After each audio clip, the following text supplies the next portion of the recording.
ask for additional sessions or some office hours, never fear to ask. So I'm jumping in to just give you an overview of today's program. So I'm sharing my screen. Can everybody see my screen? I assume so. Yes. Thank you, Lindia, for confirming. Okay, so what is in store for today?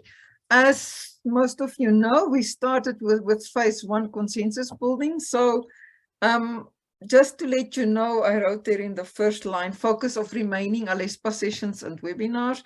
We are remaining, including today, with only 4 sessions. So today, we will still talk about how do you do a startup of a consensus building process. And I hope that will be interesting for you because it's such an important key step to get started in system building. Next week, we will do, I told you, we will do some hybrid sessions because we have to catch up. So next week, we are still focusing on how do you start, but that will take 2 sessions that were originally designed for stakeholder analysis together into 1 session. So next week is a very nice stakeholder analysis session where we really look at what is in it for each stakeholder and each type of stakeholder in system building. There is some people who joined us at least as well, I see. So, and then, so 4 sessions altogether. Today, next week, we focus on stakeholder analysis, which is key in consensus building. Then the 3rd session that's remaining will focus on how do you take consensus building throughout all the phases of ALESBA. And then we have the last session on the 15th of December, which will be an assessment of round 1, where we would like to ask you feedback on how did you perceive the course content, what do you want to change. We'll give an overview of the next round for 2023 and also try to schedule some webinars, if not this year, for early January, since we see everybody is so hectic already. So as I said, 4 sessions remaining, so please bear with us. Please try to make it so that at least you have a grasp on the consensus building process. And today I'm going to recap quickly session 8 and 9, which was last week, very, very briefly, just to bring everybody on speed, because some of you I know couldn't make it. And then we will focus on today's session, which is the 6 major startup steps in consensus building. How do you get started with such a process? Give time for questions and answers. And I hope we are enough people in the room for a quick group exercise just to see how would you start up in country context. If we are not enough per country, we will just do it in a mixed way. We will have a body break, you'll present, and then we'll do last sessions and closure. I think you will remember I said I'm trying to minimize assignments because people already indicated how tough it is for them in this time of year. So bear with us at least on the group exercises, because that is intended to give you some practical feeling in the absence of an assignment. So that is the program. So I'm recapping very quickly just to give you an idea and also to keep the line or the line of thought in the process. So remember, we are busy with consensus building phase 1, and this should consider not only the stakeholders that deliver the service, but also those involved in regulation, in financing, and of course the users, the target group. And we should remember the need for cooperation between all stakeholders. Don't forget we have an integrated sector that we work in that is cross-sectoral. As we always discuss, ALE is cross-sectoral. And that when we start to strengthen the system, talk about strengthening the system, it also means we are reforming relationships. And we talked about that a bit last week, that as the system is starting to move in the direction of functioning according to different stakeholders' mandates, roles, and responsibilities, often the relationships between these stakeholders also needs transformation. And that may even lead to conflict. So we mentioned that already last time. But most importantly, it's important to start with the roles of stakeholders as it is at the moment. So I'm just recapping still, not to stress. It's for people who missed last week. And for the ones who were there, my apologies, but at least it's a catch up again or a revision. And we said it, and I will say this continuously, consensus building is not a once-off phase, but a crucial intervention throughout all the phases. And I constantly joke and say this is like a marriage or any kind of relationship. The longer you are in it, the more you either reach consensus or not at all. But sometimes the conflict and the differences on the way can actually deepen consensus. The point of phase one is to have sufficient consensus to at least get the process started. So remember, it's continuous through all the phases. And this was our roadmap. And please keep this in the back of your mind, but of course it's also on your booklet. If you look at the left corner, there is phase one, which we are busy with now. And we said last week, and I'm catching up, you don't just jump in with a serious process of consensus building. There's always a few preparatory activities. For example, you'll have some informal meetings. It might be bilateral meetings. You start to get a sense of who's interested before you start with a formal startup phase. And you can see the minibus on the right-hand side where different stakeholders are ready to board. And that is what we are going to talk about today, this official startup process after you had some preliminary preparatory work. So what is involved in this official startup of consensus building for system building? We'll go through the 6 steps today. And then you can see how the minibus of system building continues with phases 2 to 5 and what is needed to continue. So just to bring you back to the session, so today we will work on this official startup phases of steps, the 6 steps. Next week, when we talk about stakeholder analysis, that is still part of this official startup steps. And then the third session before we close, we'll look at consensus building through phases 2 to 5 before we do the roundup and the review of round 1. So just to let you know where we are at the moment. Quick recap, last week we discussed what kind of preparations is necessary to get started. And we said you need a champion or a driver to start the process. And I really liked the team last week. Sampeo and others gave us such good ideas about this analogy of the driver. And they took it quite far, and we learned quite a lot of lessons how you can take it further. Types of driver: is the driver driving safely? Are the people in the bus happy with the kind of driving? So very important to find a driver. And we said any stakeholder could be the driver, but ideally it should be government. Sometimes it isn't government. So if it's another stakeholder that says, let's get together, let's start a process of system building to improve ALES services, how do you go about? How does the stakeholder start to play the role of the driver? Because you might be seen as a passenger, and how dare you become the driver? So what processes are involved in this preparatory work? We discussed that last week, and you can also refer to the ALESBA booklet, or you can go to the recording on the OLA if you want to get more insight into that. And we also mentioned that often a crisis in the country can be a catalyst or an entry point. Sometimes if there was big upheaval, often adult education programs start after that, or it could be a catalyst to get started. Issues such as youth unemployment is a good catalyst to discuss about how can ALE services assist in this most often national problem. So we talked about the preparatory activities, which can be a series of bilateral or small group meetings. And often if you are the person or the organization starting, you might have to gather information about other stakeholders, who they are, what are their views. They may have different ideas than what you have. So all this preparatory work that needs to be done, we discussed last week, so that we can come to the focus of this week, which is the startup of phase 1. So you can see on the signboard there are 6 major steps in startup. And I will go through each of those steps now in more detail. But it's about the scope and the context of the system, which we talked about a lot already in the previous sessions. Starting to think about the major challenges, even though we are not going deep in phase 1, but we should agree that there are challenges in the system. Otherwise, people might not be interested to change it or embark on the journey of system building.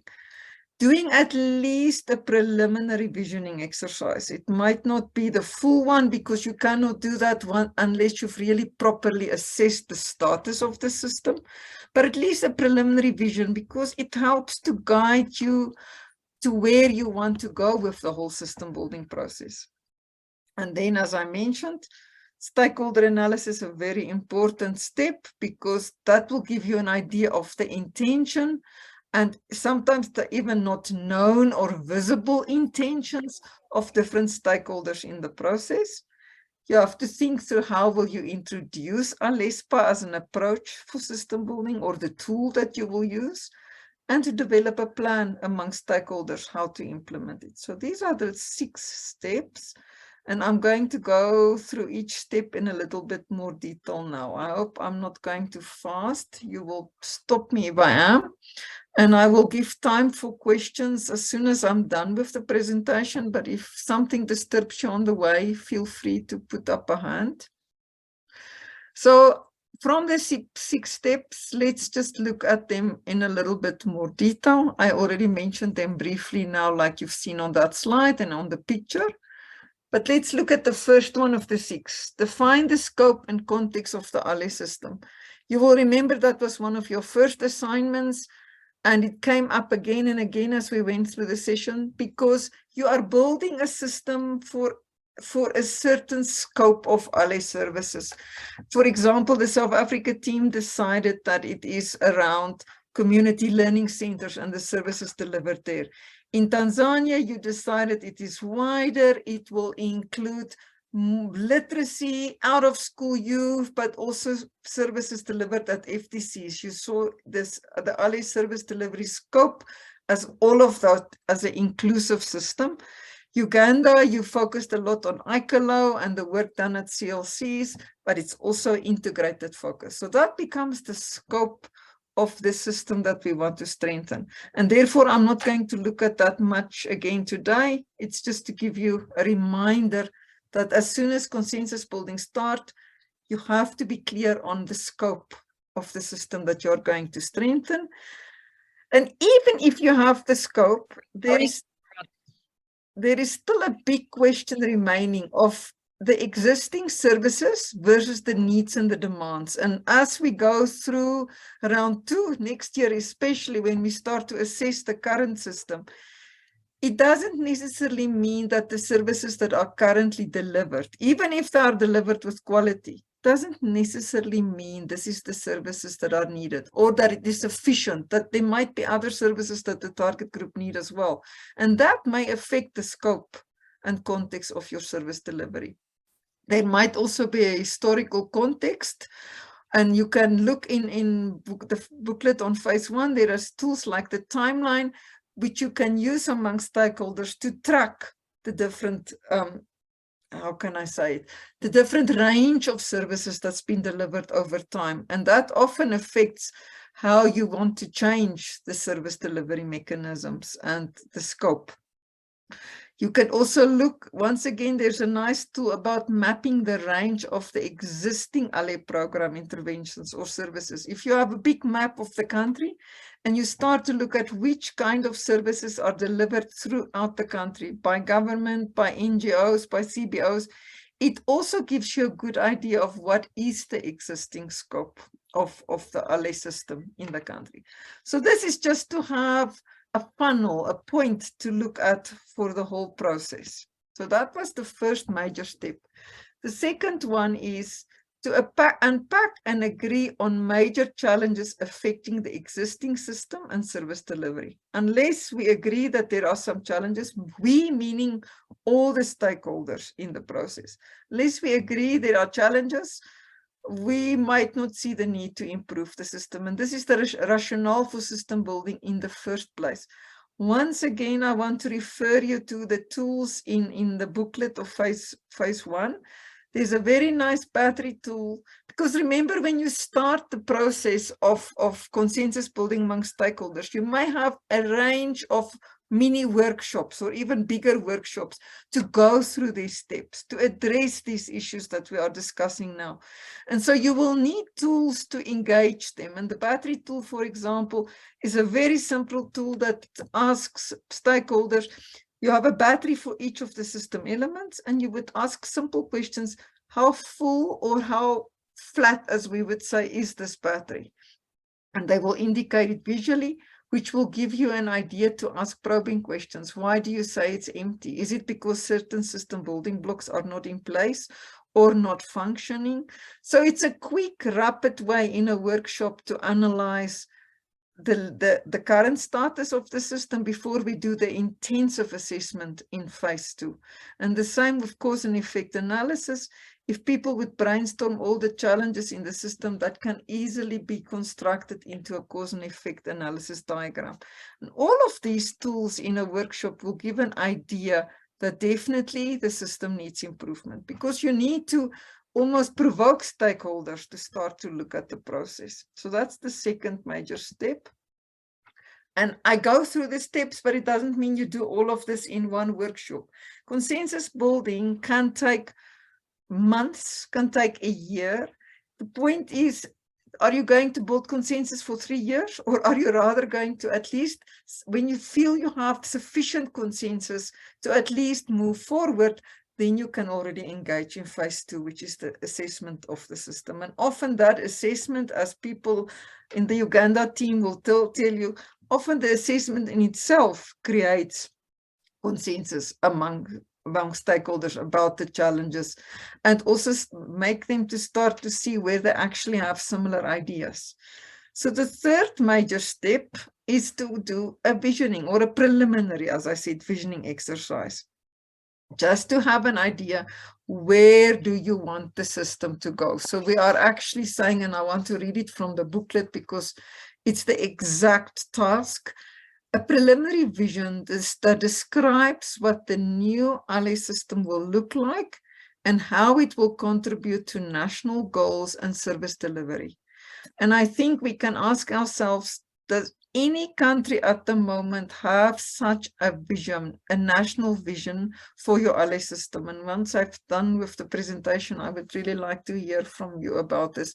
Does a national vision for ALES exist in the country, or is it captured in other documents like a strategy, a policy, maybe a national development plan? Is it still up to date? Because this vision at least directs the process, and it creates energy and optimism for what can be created, for what we can do together, and it should describe the desired future situation after we've built the sustainable system. As I mentioned, it can build on or use national visions, development plans, policies and strategies, sector development plans, etc. as a starting point. The next major activity or step in starting up is, should conduct a stakeholder analysis. You should know what every stakeholder brings to the table, what is their intent, even something called political economy. I don't know if you're familiar with the terminology, but it refers to often things that are not said, but interests that might not be on the table, but these kind of interests can derail the whole process. So it's important to also consider what is behind certain interests from each stakeholder. So we have to look at government's expectations of the process, NGOs, and often NGOs play the role of service providers and or advocates, and that might sometimes clash with what government's perceptions are.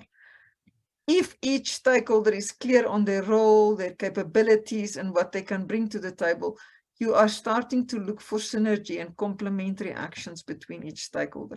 The same with universities. Often universities have other roles that they started to take on because there were gaps in the system. So if they have to give up the roles for a bigger system, that may also create some disagreements. Development partners, donors might have other intentions. There might be other stakeholders, such as community-based organizations, that we have to consider as well, even the private sector maybe. So a stakeholder analysis is very important at the beginning stage to know what each stakeholder think,